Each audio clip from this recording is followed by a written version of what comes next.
If you grow blackberries or other cane fruits, you may notice some years when some of the canes can get spots on them that become like enlarged, right? They kind of look like galls. And in this video, I'm going to go through what may be causing these galls to form and some steps we may be able to take to prevent issues like that from happening in the future. So a likely culprit is the cane borer. And so basically we can talk about like three main species. And the species in this class usually you go by the umbrella term of the flat-headed cane borers. So that would include these three species here: the red-necked cane borer, the rose cane girdler, and the bronze cane borer.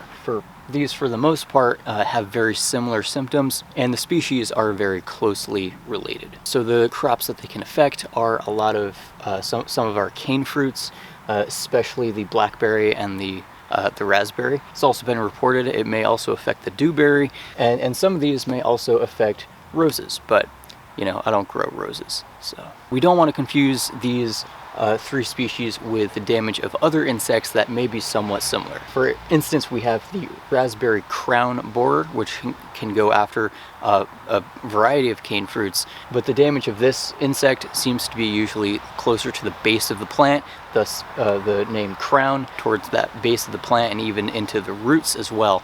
And this is actually a moth that looks very much like it could sting, but I don't think it does. But it looks very similar to like a wasp or a yellow jacket, and it's a fairly good size. Then we also have the raspberry cane borer. And even though in the name is cane borer, this is not in the same class as these, and you'll be able to see two rows of like indentations of puncture marks around the cane.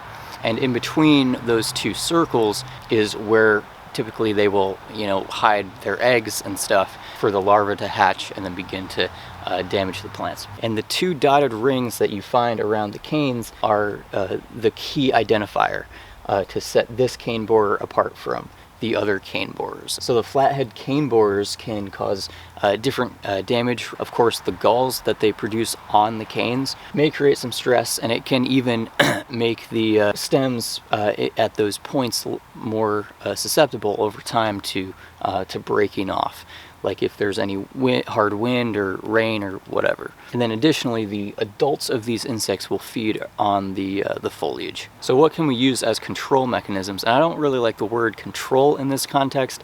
It's probably more fitting would be like an ecological rebalancing or something.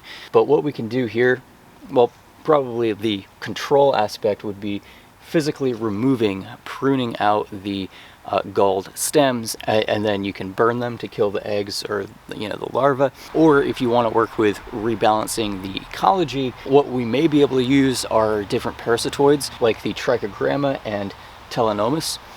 These are parasitic or parasitoid wasps that may actually go after these insects. Now we have various species of trichogramma as well as within telenomus, and so it might not yet be known if there are specific species of these that may prefer specific species of these. But I believe these two parasitoids do tend to be more generalists because they will go after some pests in the cabbage family as well and some other pests, so it might not matter too much. So we can leave these galls on the landscape, right, on the plants as they grow, because these pests provide a food source, an important food source for these beneficial insects, right? So that's kind of one aspect of that. And then the other aspect is also if we can include and grow other plants that may additionally attract and provide habitat and or supplemental food sources for these two parasitoids, that can also be immensely beneficial. Also because a lot of these plants also attract other kinds of beneficial insects. So we're able to like synergistically stack all these different species of natural pest control, because maybe there are other pests of these borers as well. But some plants that we can use to attract various species of the trichogramma would include the sage, lemon balm, tansy, yarrow, clover, Queen Anne's lace, and then other apiaceous or carrot family plants, right? The umbels, the umbelliferous plants, as well as lavender, alyssum, and cosmos. So a lot of these are basically, we have mint family plants with the sage, lemon balm, and the lavender. We have aster family plants or composites, sunflower family plants being the tansy, yarrow, and cosmos. And then of course we have the carrot family as mentioned, and then we also have the clover, which is a legume. Now regarding specific species of Telenomus, we can plant cornflower and buckwheat as supplemental habitat and food sources for these beneficial parasitoids. Of course, the buckwheat is commonly used in a bunch of cover crops. It can be really great for helping to make phosphorus more bioavailable in the soil and attracting all kinds of different kinds of beneficial insects and pollinators. So that has a whole bunch of benefits associated with it, even outside of these parasitoids. And then of course the cornflower is a type of flower that a lot of different people might grow in like a flower garden, but this plant could probably be used more widely in natural pest control schemes and not just in like ornamental gardens. Also, I want to make a couple of additional announcements. The first thing is that regarding these cane borers, I have some different links down in the show notes to give some more information on that topic if you're interested in diving more deeply into the subject.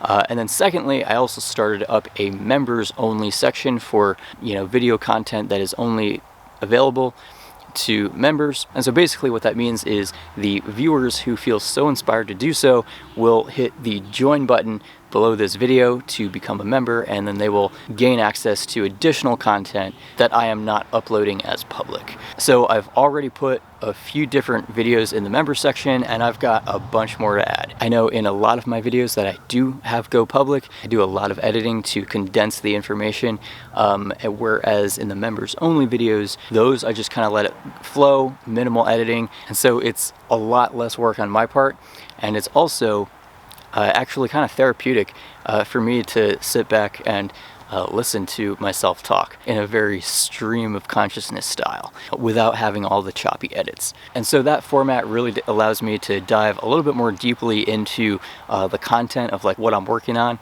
Basically, I'm out there working on projects and I'm talking as I'm working on those projects. So if you feel so inspired and you want to help support the channel, feel free to join as a member. I believe it's a monthly fee. Anyway, thank you so much for watching, and I look forward to seeing you in a future video. Take care.